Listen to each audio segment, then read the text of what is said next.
Hello, আসসালামু আলাইকুম guys. আজকে আমরা সিরাজগঞ্জ টু বরিশালে যাব। তো শহর দিয়ে চলে আসলাম, অফিস দিয়ে চলে আসলাম এখন সিরাজগঞ্জ ট্রেন স্টেশনে।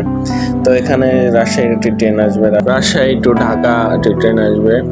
তো আমরা মুন্সিপাল স্টেশন দিয়ে রাজশাহী যাবো, ঢাকার জন্য উঠবো এখানে ট্রেনে উঠবো। তো এখানে উঠবো, এখন উঠে গেলাম ট্রেনে। এখন উঠে যেতে আছে যমুনা সেতুর দিকে। যমুনা সেতু দিয়ে পার হয়ে টাঙ্গাইল যাবে, টাঙ্গাইল দিয়ে ঢাকা। সো আমরা আপনার ভিডিওটা দেখেন, তাহলে বুঝতে পারবেন কিভাবে যায় ট্রেনটা।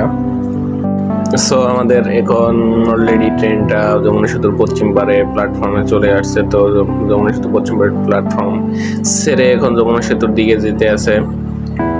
তো কিছুক্ষণের ভিতরেই যমুনা সেতুর দিকে চলে যাবে। তো আপনার অলরেডি যমুনা নদী দেখা যাচ্ছে।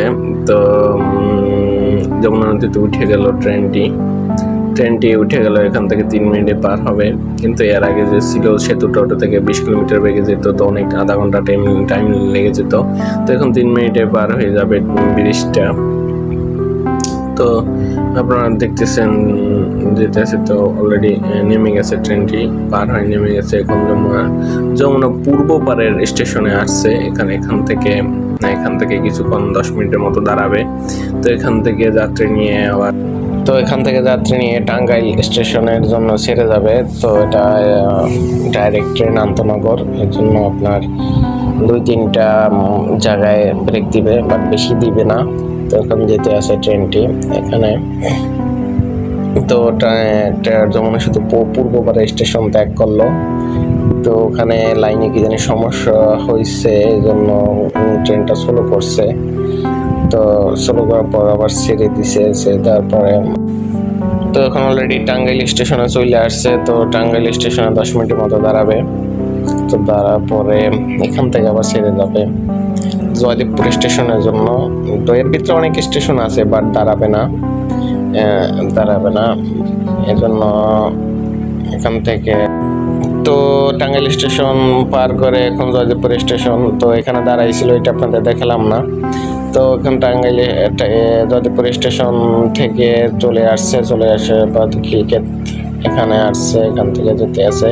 তো কিছুক্ষণের ভিতরে কমলাপুর স্টেশনে চলে আসবে। অলরেডি কমলাপুর স্টেশনে চলে আসছে। তো লাস্ট অফিস, এখানে শেষ যাত্রা। তো কমলাপুর স্টেশন ঢুকতেছে ট্রেনটা। এখানে ঢোকার পরে 3.5 ঘন্টার জার্নি। তো এখান থেকে এখানে কিছুক্ষণ রেস্ট নিলাম। এখানে কমলাপুর রেস্ট নেওয়ার জায়গা, এখানে রেস্ট নেওয়া যায়। তো এখানে কিছুক্ষণ রেস্ট নেওয়ার পরে তো টিটিপাড়া থেকে আবার রিক্সায় উঠলাম। রিক্সা থেকে সায়দাবাদ যেতে হবে। তো সায়দাবাদের জন্য রওনা দিলাম। তো সায়দাবাদ চলে আসলাম। তো এখন হানিফ বাসে টিকিট কাটলাম। তো হানিফ বাসে উঠে গেলাম। তো হানিফ বাসে ওঠার পরে যেতে আসি। তো আজকের প্রচন্ড জ্যামের জন্য গাড়িটা একটু স্লো টানতেছে। তো উঠে গেলাম। তো এক্সপ্রেস ওয়ে আদম আলাহান এক্সপ্রেস ওয়েতে এখন টোল দিব। টোল দেওয়ার পরে তো আবার ছেড়ে যাবে। টোল দেওয়ার পরে এখানে টোল দিবে। টোল দেওয়ার পরে আবার এক্সপ্রেস ওয়েতে 2টা টোল দিতে হয়। তো পদ্মা সেতু পার করে আরেকটা টোল দিতে হবে। তো আমরা অলরেডি চলে আসলাম। 5.5 ঘন্টার জার্নি অলরেডি হয়ে গেছে, এখন যেতে আসি। তো আমরা এক্সপ্রেস ওয়ে পার হয়ে এখন পদ্মা সেতুর জন্য টোল দিব। তো টোল দেওয়ার পরে এখান থেকে তো আমাদের গাড়ি পদ্মা সেতুর টোল প্লাজা যেতে আছে। তো কিছুক্ষণের ভিতরে টোল প্লাজায় ঢুকে যাবে গাড়ি। তারপর এখান থেকে টোল দিয়ে প্রচুর বৃষ্টি নামছে। তো এখান থেকে টোল দিয়ে তারপর পদ্মা সেতুতে উঠবো আমরা। তো টোল দেওয়া শেষ, এখন পদ্মা সেতুর দিকে আমাদের গাড়ি যেতে আছে। তো খুব বৃষ্টি, এজন্য কিছু দেখা যাচ্ছে না। আবার দেখা যাচ্ছে, ক্যামেরা ঠিক হয়েছে। দেখতেছেন পদ্মা সেতুতে উঠতেছে গাড়ির গতি কম, এজন্য স্লো মোশনে যেতে আছে। তো বাট হানিফ গাড়ি ভালো চালায়, এজন্য ওদের কন্ট্রোল ভালো।